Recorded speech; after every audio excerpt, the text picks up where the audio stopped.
देखिए आज का टॉपिक क्या है?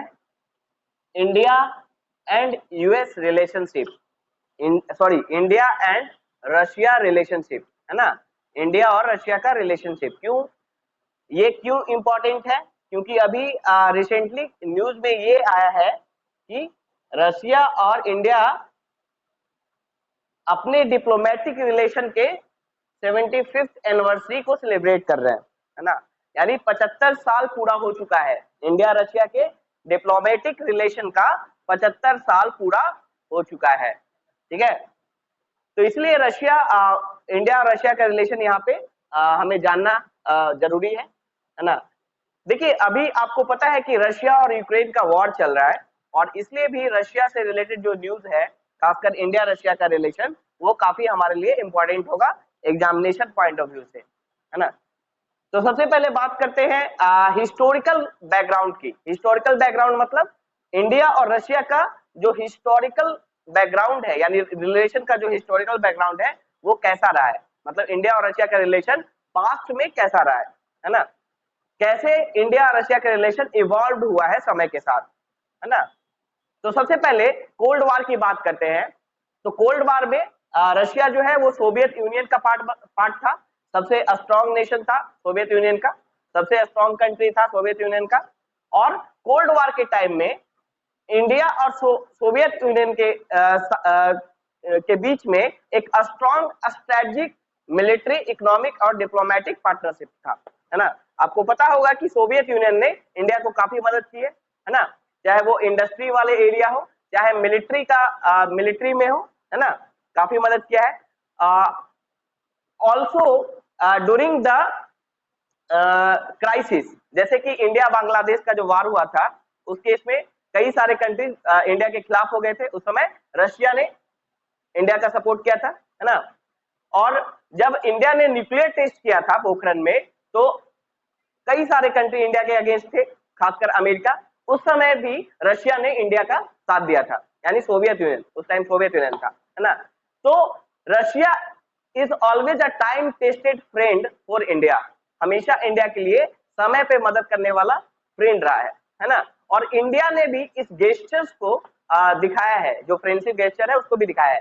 जैसे जब रशिया ने क्रीमियन आइलैंड पे कब्जा किया था, तो उस समय इंडिया ने उसके खिलाफ जो रिजोल्यूशन पास हुआ था उसके अगेंस्ट वोट किया था, है ना।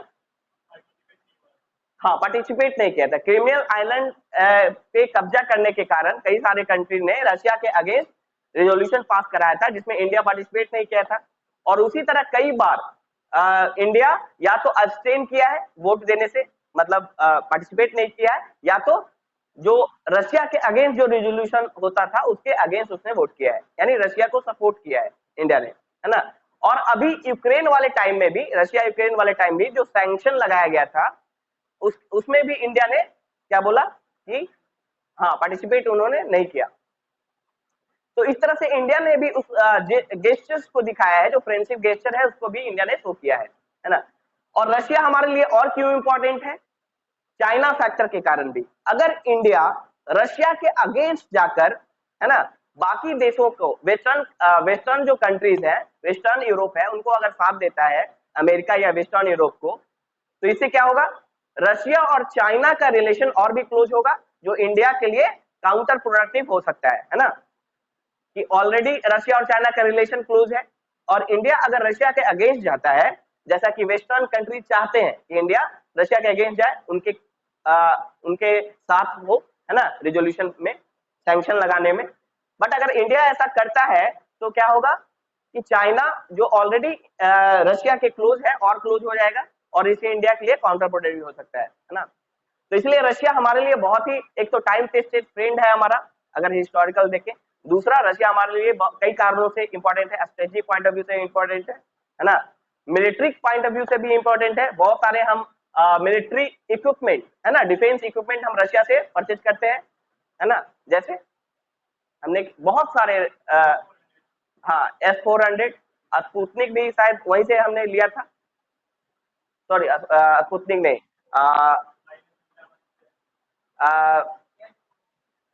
इससे पहले, राफेल से पहले जो हमारे पास मिराज, है ना। राफेल से पहले हमारे पास कौन सा फाइटर जेट था? हाँ, मिग 21। तो ये बहुत सारे मिलिट्री इक्विपमेंट, डिफेंस इक्विपमेंट हम कहां से परचेज करते थे? रशिया से, है ना। तो रशिया इस पॉइंट ऑफ व्यू से हमारे लिए काफी इंपॉर्टेंट रहा है। तो हिस्टोरिकल में क्या देखें कि कोल्ड वॉर के टाइम समय में इंडिया और रशिया के बीच में, यानी इंडिया और सोवियत यूनियन के बीच में काफी एक strong strategic military economic and diplomatic partnership रहा। 2000 में 2000 इन 2000 मतलब 2000 में क्या हुआ कि इंडिया और रशिया ने एक साइन किया, एक डील को साइन किया, एक डिक्लेरेशन से साइन किया। और उस डिक्लेरेशन का पर्पस था कि इंडिया और रशिया के बीच में जो डिप्लोमेटिक रिलेशन है, जो बायलैटरल रिलेशन है, उसको अपग्रेड करके उसे स्ट्रेटेजिक पार्टनरशिप में बदल दिया जाए, है ना। तो स्ट्रेटेजिक पार्टनरशिप क्या होता है? बायलैटरल रिलेशन का एक अपग्रेडेड वर्जन है ना, जिसमें हम क्या करते हैं, कुछ स्ट्रेटेजिक क्षेत्र में, कुछ स्ट्रेटेजिक एरियाज में हम एक दूसरे को सपोर्ट करते हैं, है ना। जैसे वो डिफेंस हो सकता है, एनवायरमेंट हो सकता है, किसी भी स्ट्रेटेजिक एरिया में हम एक दूसरे को सपोर्ट करते हैं, मदद करते हैं, उसको कहा जाता है स्ट्रेटेजिक पार्टनरशिप, है ना। वो हो सकता है डिफेंस भी हो सकता है, इंटरनल सिक्योरिटी भी हो सकता है, किसी भी क्षेत्र में। तो 2000 में इंडिया रशिया ने अपने बायलैटरल रिलेशन को, है ना, द्विपक्षीय संबंध को उसने स्ट्रेटेजिक रिलेशन में कन्वर्ट किया। और इसलिए इसके लिए इंडिया रशिया ने एक डिक्लेरेशन साइन किया, declaration on India Russia strategic partnership. Okay, लेकिन अभी अगर प्रेजेंट टाइम की बात करें तो कुछ दिनों से हमने ये देखा है, जो ट्रेंड चल रहा है उसमें हमारा रशिया के साथ रिलेशन उतना अच्छा नहीं रहा है। उसके बहुत सारे कारण हो सकते हैं। क्या कारण हो सकता है?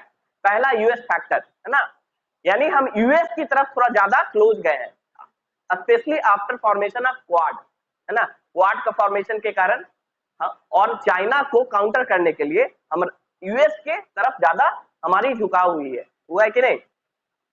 है कि नहीं? जैसे अगर मिलिट्री में भी देखें, परचेज में, तो हम बहुत सारी चीजें वहां से टेक्नोलॉजी ट्रांसफर कर रहे हैं अमेरिका से, है ना। हम अमेरिका पे धीरे धीरे अमेरिका के साथ अपना ट्रेड भी बढ़ा रहे हैं कि नहीं, है ना। डिप्लोमेटिक रिलेशन भी बढ़ा रहे हैं, 2+2 डायलॉग जो होता है अमेरिका के साथ, वो भी हमारा बढ़ रहा है।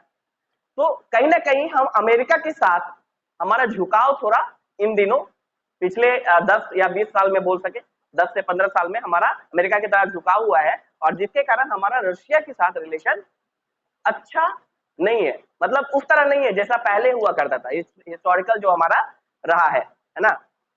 उसका एक और कारण है कि रशिया का झुकाव भी चाइना और पाकिस्तान की तरफ हुआ है कि नहीं? अगर हम जियोपॉलिटिक्स को देखें तो इंडिया का झुकाव यूएस की तरफ रहा है, कई सारा हमने डील किए यूएस के साथ, है ना। लेमोवा करके बहुत सारे टेक्नोलॉजी ट्रांसफर करवाया है हमने।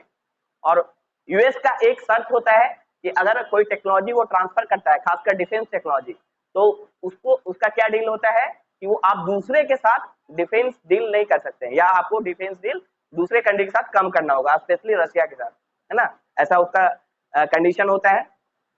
तो इसके कारण रशिया के साथ हमारा थोड़ा सा रिलेशन उस तरह का स्ट्रॉन्ग नहीं रहा जैसा पहले हुआ करता था कुछ दिनों में। और उसका सबसे बड़ा कारण था कि रशिया जो है चाइना और पाकिस्तान की तरफ ज्यादा उसका झुकाव रहा है, और हमारा यूएस की तरफ।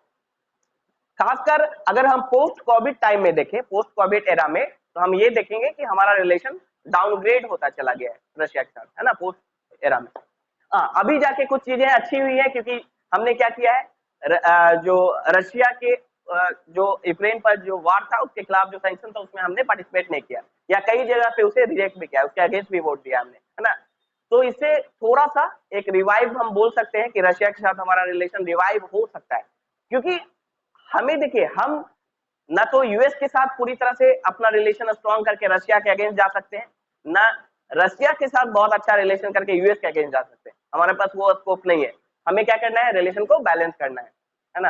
रशिया के साथ अभी हमें अच्छा एक रिलेशन बनाना है, क्यों? चाइना फैक्टर के कारण, है ना।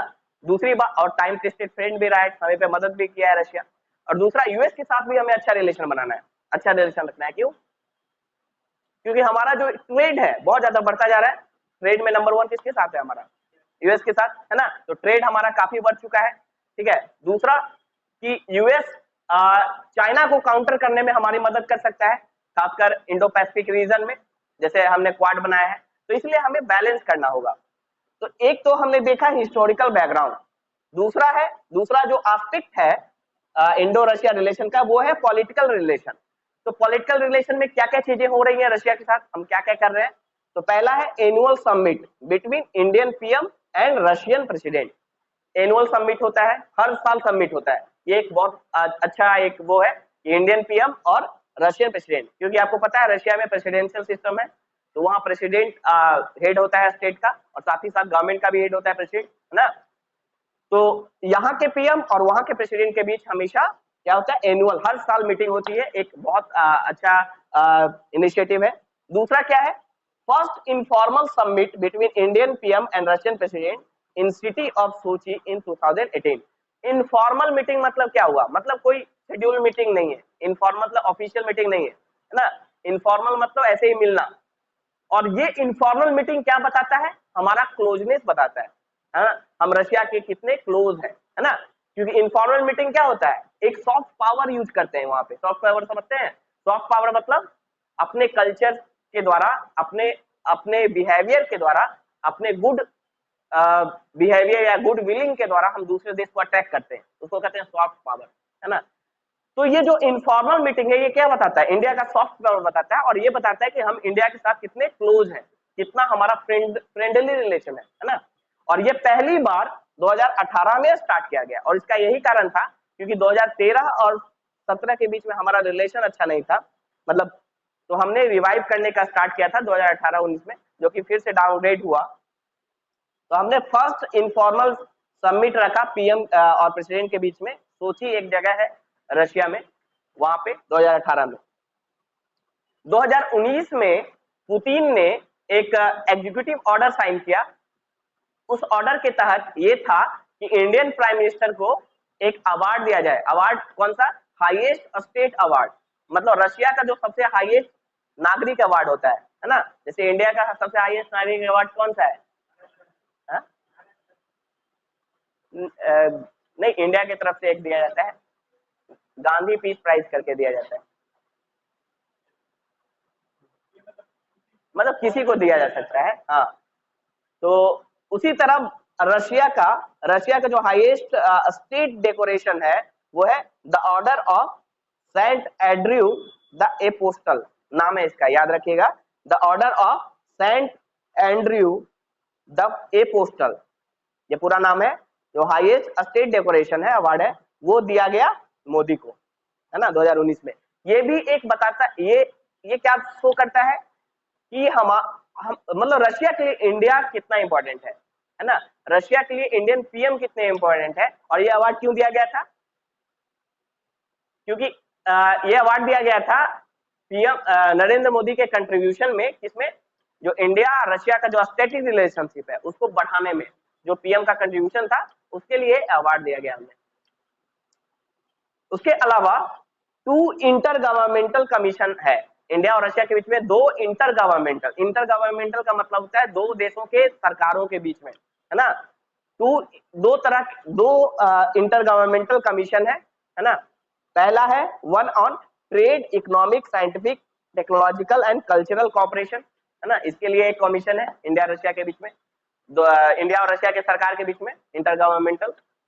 दूसरा है मिलिट्री टेक्निकल कॉपरेशन, ये बहुत इंपॉर्टेंट है। मिलिट्री टेक्निकल कॉपरेशन मतलब मिलिट्री से रिलेटेड जो भी टेक्नोलॉजी है उसमें जो कॉपरेशन होगा, है ना, उसके लिए एक इंटर गवर्नमेंटल कमीशन बनाया गया है ना, ताकि वो कॉपरेशन बढ़े।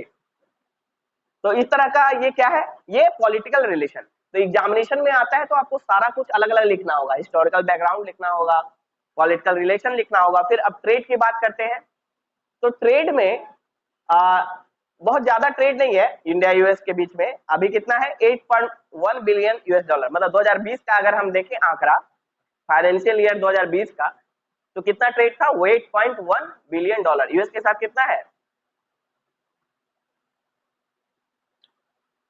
लगभग 100 बिलियन के आसपास है। अभी हुआ नहीं है पूरी तरह, है ना, 80 बिलियन ऐसे है कुछ, है ना। तो उसके कंपेरिजन में देखें तो रशिया के साथ हमारा बहुत ज्यादा ट्रेड है नहीं। इसका कारण क्या है, हाँ, ज्यादातर मिलिट्री इक्विपमेंट ही हम ट्रेड करते हैं, ज्यादा कुछ नहीं वो करते हैं। क्योंकि हम रशिया नेचुरल गैस और पेट्रोलियम का बहुत बड़ा सोर्स है, लेकिन हम वहां से इंपोर्ट नहीं करते हैं, हम जनरली गल्फ कंट्री से इंपोर्ट करते हैं, है ना। तो बहुत ज्यादा उस तरह का ट्रेड नहीं है हमारा। तो और दूसरी बात, गेहूं वीट में रशिया यूक्रेन सबसे ज्यादा वो है, एक्सपोर्टर है, लेकिन हम हमारे पास खुद अपना इतना गेहूं है कि एक्सपोर्टर ही है हम भी। तो बहुत ज्यादा ट्रेड हमारा ना अनाज में, ना ज्यादा ऑयल में भी, बहुत ज्यादा नहीं, बहुत कम ही होता है, तो इसलिए बहुत ज्यादा ट्रेड नहीं है। लेकिन दोनों कंट्री ने ये डिसाइड किया है, ये इच्छा जताई है कि 2025 तक हम अपने बायलैटरल ट्रेड को $30 बिलियन पहुंचा देंगे, है ना। $30 बिलियन तक हम पहुंचा देंगे 2025 तक। अभी कितना है 2020 के आंकड़ा के अनुसार $8.1 बिलियन। ओके, इसमें कुछ और भी चीजें हैं, हम लोग देख लेते हैं, यहाँ पे कुछ और एस्पेक्ट हैं।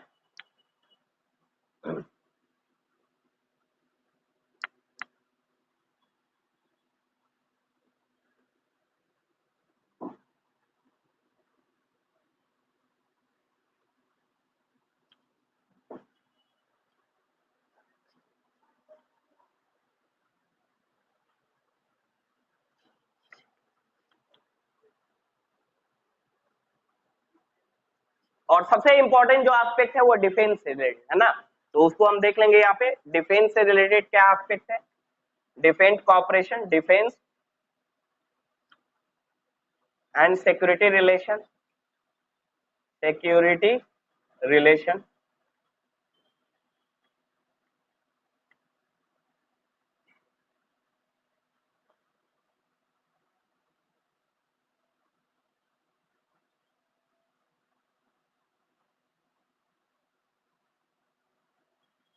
ठीक है। देखिए इसमें एक इंपॉर्टेंट चीज है, India Russia, India Russia military technical cooperation has evolved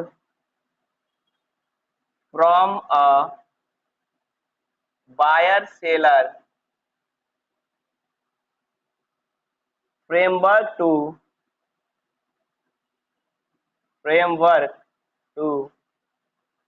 one involving joint research, development and production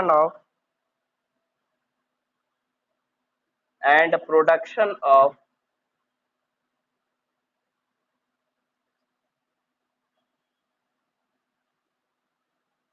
advanced defense technology, advanced defense technology,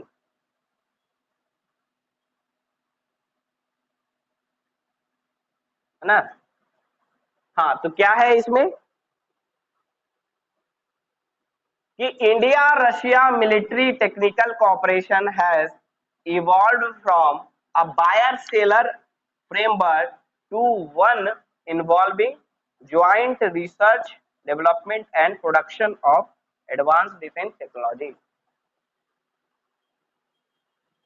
इसका मतलब क्या हुआ, इसका मतलब क्या है कि पहले हमारा जो मिलिट्री टेक्निकल कोऑपरेशन कैसा था, हमारा जो पहले मिलिट्री टेक्निकल कोऑपरेशन कैसा था, यानी मिलिट्री में टेक्नोलॉजी का कोऑपरेशन कैसा था, सिर्फ बायर और सेलर का, है ना। सिर्फ हम टेक्नोलॉजी बेचते थे, खरीदते थे, है ना। मतलब इंडिया खरीदता था, रशिया बेचता था टेक्नोलॉजी को, उस टेक्नोलॉजी को यूज करके इंडिया अपना खुद बनाता था, है ना, या डायरेक्ट बना हुआ ही खरीद लेता था, यही था ना बायर सेलर का रिलेशन था।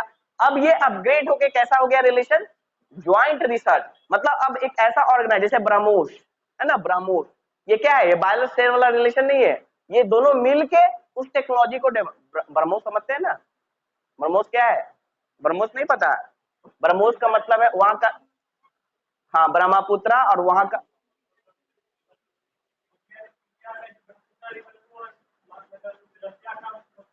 मोसो, हाँ ऐसे करके रिवर है, इसलिए उसी के नाम पे ब्रह्मोस रखा गया है। ब्रह्मोस एक क्या है, कौन कैसा मिसाइल है, क्रूज मिसाइल है, सुपरसोनिक क्रूज मिसाइल। सुपरसोनिक मतलब क्या होता है, साउंड के स्पीड से ज्यादा, 3 टाइम्स ज्यादा, है ना, 5 मैक, 3 मैक, ठीक है। तो अब तो 5 मैक की भी बात कर रहा था सर, तो ब्रह्मोस के लिए भी तो बात कर रहा था कि अभी 5 मैक का बनाएंगे, अपग्रेड करेंगे उसको 3 मैक, हाँ हाइपरसोनिक में चला जाएगा। तो ब्रह्मोस क्या है? ब्रह्मोस एक मिसाइल है जो कि सुपरसोनिक क्रूज मिसाइल है। बताते हैं यहाँ पे क्या होता है ब्रह्मोस, ठीक है, पूरा कैपिटल में ही लिख लीजिए ब्रह्मोस। ब्रह्मोस क्या है? इंडिया और रशिया के द्वारा कंबाइनली डेवलप किया गया एक मिसाइल है, एक मिसाइल टेक्नोलॉजी है, और कैसा है? सुपरसोनिक क्रूज मिसाइल,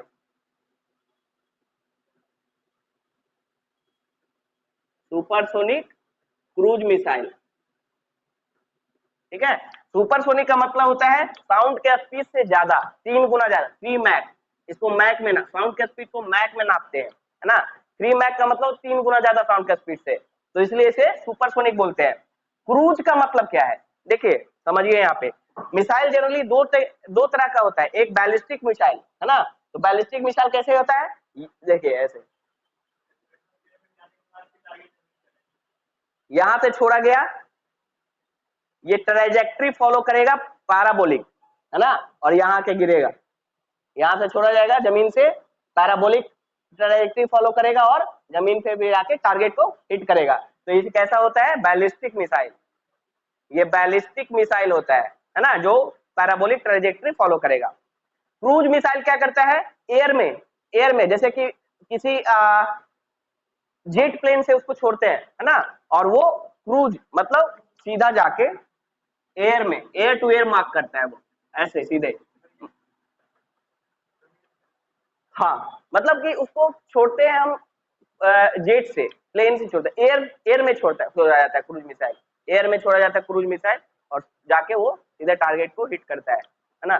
तो ब्रह्मोस कैसा है? सुपरसोनिक क्रूज मिसाइल है।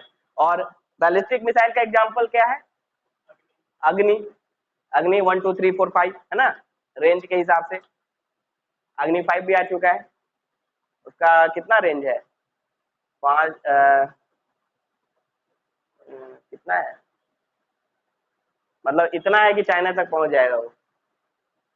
अग्नि 5 उसी के लिए बनाया ही है, चाइना को टारगेट करके। तो अग्नि 5 क्या है? बैलिस्टिक मिसाइल है, यानी यहाँ जमीन पे छोड़ेगा, वो ट्रैजेक्टरी फॉलो करते ऊपर जाएगा, फिर नीचे आएगा, यहाँ हिट करेगा, है ना। तो अग्नि क्या है? Ballistic missile. लेकिन ब्रह्मोस कैसा है? सुपरसोनिक क्रूज मिसाइल है, जो क्रूज मतलब सीधा जो जाएगा एयर में जो ट्रेवल करता है, ठीक है। तो ब्रह्मोस किस, दोनों को मिला के, मतलब रशिया और इंडिया दोनों मिलके बना रहे हैं इसको ब्रह्मोस। तो हम इसलिए यहाँ पे बोला जा रहा है कि जो इंडिया रशिया का रिलेशन है वो कैसा हो गया है? बायर सेल से अब अपग्रेड हो चुका है ना। पहले कैसा था? बायर और सेलर का, मतलब इंडिया खरीदता था, रशिया बेचता था। बहुत सारे ऐसे टेक्नोलॉजी है, मिसाइल टेक्नोलॉजी जो इंडिया खरीदा है ना, उसको यूज किया है।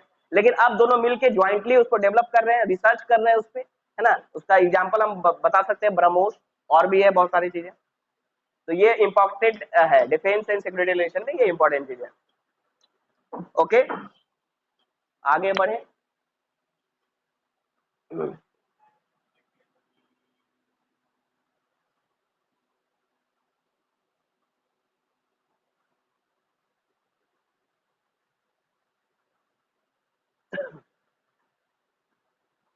कोई इशू प्रमोद? आवाज नहीं आ रही है? आवाज आ रही है?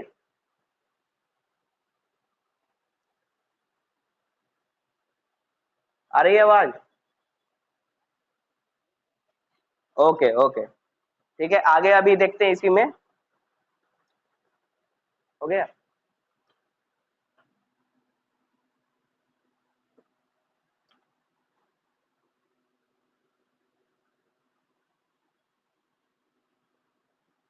ठीक है, अब डिफेंस में और क्या चीजें हैं? एक ट्राई सर्विस एक्सरसाइज होता है। ट्राई सर्विस एक्सरसाइज मतलब मिलिट्री की जो तीनों सर्विसेज है ना, आर्मी, नेवी और एयरफोर्स, तीनों का कंबाइनली इनका अभ्यास होता है इंडिया रशिया का एक साथ, वो है इंदिरा, ट्राई सर्विसेज एक्सरसाइज क्या है? इंदिरा, इंद्र, इंद्र है ना, इंद्र, इंडिया रशिया है कि नहीं, इंदिरा, तीनों सर्विसेज में है ये, है ना। ट्राई सर्विसेज एक्सरसाइज है, मिलिट्री एक्सरसाइज, मिलिट्री एक्सरसाइज में दोनों मिलकर एक्सरसाइज करते हैं, प्रैक्टिस करते हैं, है ना।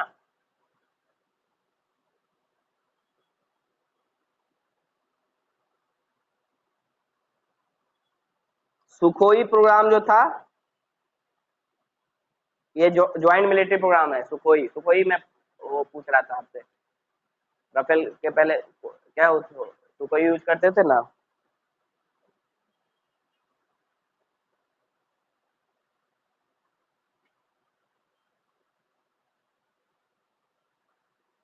मिलिट्री हार्डवेयर परचेज, देखिए कंबाइंड में लिख लेंगे, कंबाइंड ज्वाइंट मिलिट्री एक्सरसाइज में तो लिख ही दिया बरमूस, बरमूस के साथ साथ सुखोई वाला भी लिख दिएगा। उसके अलावा हमने कुछ मिलिट्री हार्डवेयर परचेज किया है, military hardware purchase, purchase from Russia, क्या क्या? पहले तो S-400 है ना, S-400,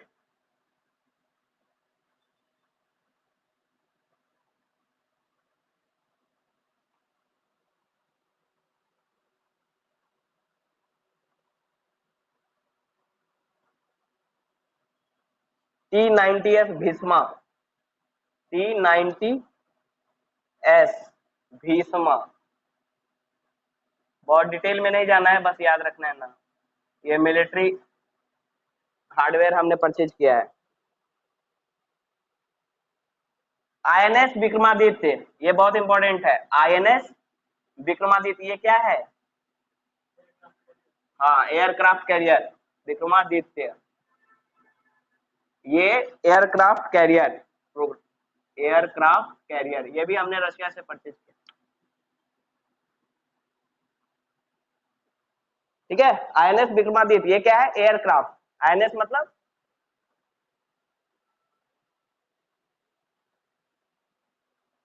नेवी यूज करता है इसको, इंडियन नेवल सिस्टम, है ना, नेवी यूज करता है इसको। और ये क्या है? एक जहाज है ना, पानी वाला जहाज है, INS विक्रमादित्य। और इस ये क्या करेगा? एयरक्राफ्ट कैरियर है, एयरक्राफ्ट यहीं से फ्लाइट लेगा, है ना, उसको कैरी करने वाला विक्रमादित्य। तो ये भी हमने रशिया से परचेज किया है।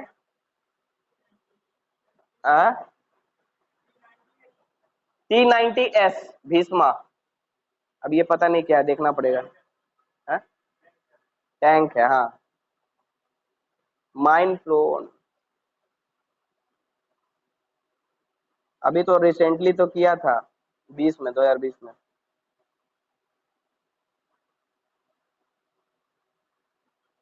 ठीक है, T-90S भीष्मा टैंक है ये।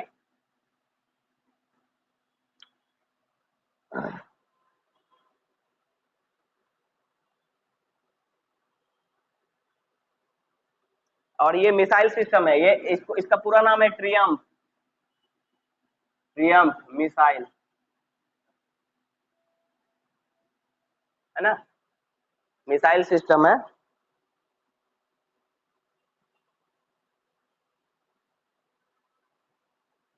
इनफ, इतना काफी है।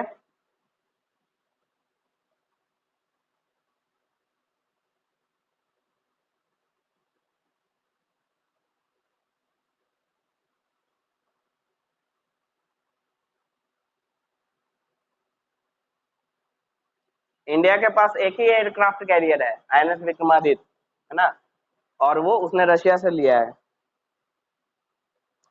इसके अलावा इसको 2 मिनट और, इसको मिटा दे, इधर लिख देते हैं। इसके अलावा और हमारा क्या रिलेशन है? न्यूक्लियर में है, न्यूक्लियर टेक्नोलॉजी में रशिया ने काफी मदद किया है इंडिया का, न्यूक्लियर रिलेशन। है ना। न्यूक्लियर में है जैसे कुदनकुलम,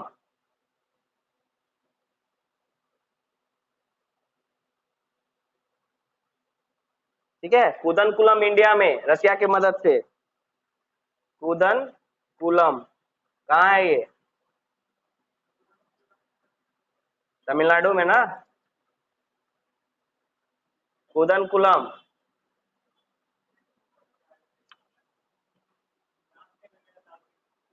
नहीं, तमिलनाडु में बहुत ज्यादा पॉपुलर, अभी कुछ दिन पहले बहुत न्यूज में था ये। यहाँ पे बहुत वो हो रहा था, प्रोटेस्ट हो रहा था इस प्लांट को लेके, और वो प्रोटेस्ट चाइना करवा रहा था, चाइना फंडेड था वो प्रोटेस्ट। ये जब एस्टेब्लिश हो रहा था ना, तो इसके काफी प्रोटेस्ट हुआ था कुदनकुलम, ठीक है। और बहुत अच्छा, मतलब हाई कैपेसिटी का ये है न्यूक्लियर पावर प्लांट, ठीक है। उसके अलावा रशिया और इंडिया दोनों मिलकर बांग्लादेश में एक प्रोजेक्ट पे काम कर रहे हैं न्यूक्लियर पावर प्लांट पे, वो है Rooppur, Rooppur nuclear power plant, Rooppur nuclear power project in Bangladesh, दोनों मिलके काम कर रहे हैं, इंडिया रशिया, है ना। ज्वाइंट प्रोजेक्ट है Rooppur nuclear power project in Bangladesh, नाम याद रखिएगा। हाँ, इसके अलावा स्पेस में क्या कर रहे हैं हम लोग रशिया के साथ? रशिया क्या मदद कर, हमारा जो राकेश शर्मा पहले बार गया था इंडियन, है ना, वो रशिया वाले ही से गया था ना। तो स्पेस में अभी क्या है हमारा, स्पेस एक्सप्लोरेशन,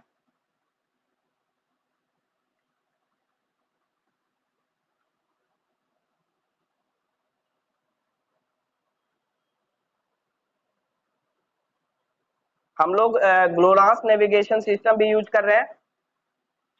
ऐसे अमेरिका वाला क्या है, अमेरिका वाले जो नेविगेशन सिस्टम का क्या नाम है? जीपीएस। हाँ, जीपीएस भी यूज करते हैं, ग्लोनास भी यूज करते हैं। अब तो अपना भी आ गया है, लेकिन हम लोग ग्लोनास जो कि रशिया का है, ग्लोनास नेविगेशन सिस्टम,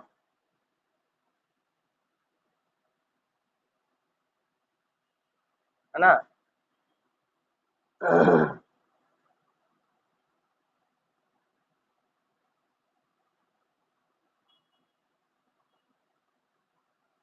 और एक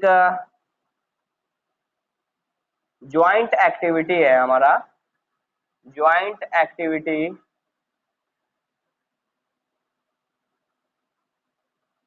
इन द फील्ड ऑफ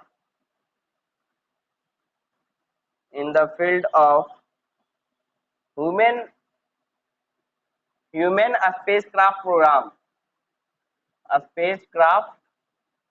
प्रोग्राम, जैसे गगनयान, है ना, गगनयान है ना इंडिया का, 24 में 22 में ट्रेनिंग ले रहा है। हाँ, जो गगनयान का जो ट्रेनिंग है वो रशिया में ही हो रहा है ना। तो joint activity in the field of human spacecraft program, जैसे कि गगनयान,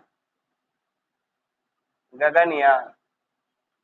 लेकिन पहले गगनयान को ऐसे ही भेजेगा, मैनलेस, हाँ, फिर उसको भेजेगा आदमी के साथ।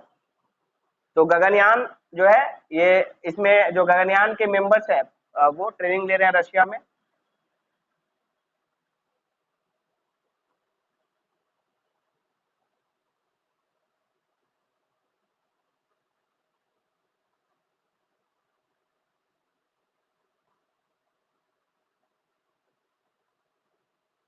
इसके अलावा बहुत सारा कल्चरल रिलेशन है, तो वो लिखने की जरूरत नहीं है, वो आप बता सकते हैं कि इंडियन डांस काफी प्रमोट किया जाता है ना।